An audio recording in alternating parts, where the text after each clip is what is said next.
Yeah, and the big thing that they're focused on is funding and how to get a ballot questions that voters can decide on in November. Now, Missouri House Speaker John Patterson says that Jackson County needs to get on that ballot in order for that state to consider funding. So today they'll be talking about how to get that done. Now, we talked to leaders on both state and local leaders on how important coming up with a plan is.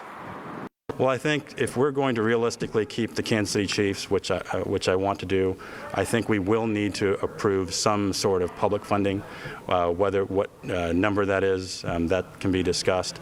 But to keep the teams, I think there will need to be some public investment. I'm pretty optimistic. I think that the governor campaigned on the idea that, he wanted to make sure that the teams stayed here. He wants to protect business interests in Missouri.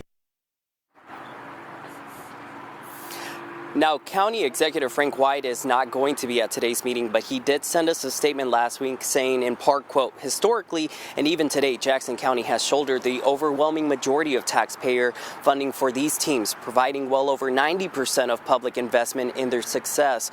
Currently, that means Jackson County taxpayers are contributing more than $50 million annually to support these stadiums and operations. As we consider the future, it is essential to ensure that any new agreement is fair and reflects the significant investment our residents continue to make. You can also read the full statement over on our website. And like Taylor, like you mentioned, we don't expect a final decision, but we hope to get a better idea of what's going to happen after today's meeting.